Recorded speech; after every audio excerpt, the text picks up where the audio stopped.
κινήσεις κατά μήκος των διαδρόμων θα σας οδηγήσουν στις εξόδους του αεροσκάφους, που είναι 2 πόρτες στο μπροστινό τμήμα του αεροπλάνου και 2 κατά μήκος των φτερών. Οι έξοδοι κινδύνου είναι εξοπλισμένες με βάρκες και τσουρλίχτρες. Σας συνιστούμε καθ' όλη τη διάρκεια της πτήσης να έχετε τη ζώνη ασφαλείας σφιχτά δεμένη.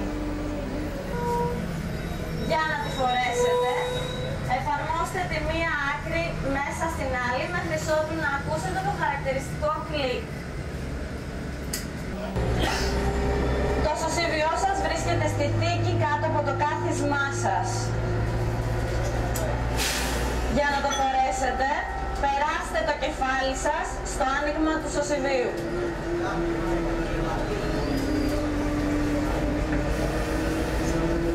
Εφαρμόστε τη ζώνη γύρω από τη μέση σας.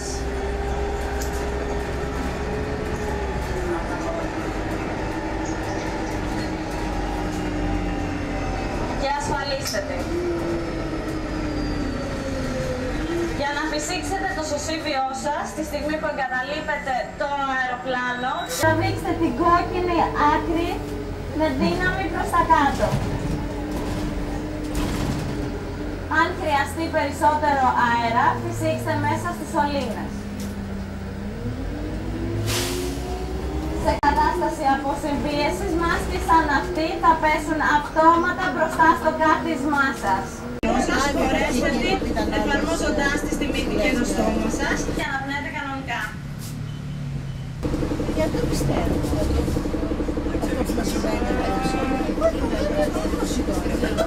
Το έντυπο ασφάλεια κατά την πτήση βρίσκεται στη θήκη μπροστά στο κάθισμά σας. Παρακαλούμε, διαβάστε το με προσοχή.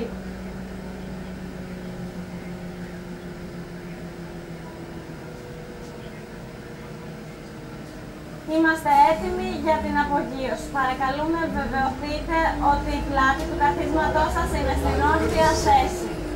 Ότι το ατομικό σας τραπεζάκι είναι κλειστό. Ότι έχετε απενεργοποιήσει τα κινητά σας τηλέφωνα. Το πλήρωμα θα σας μοιράσει καραμέλες για...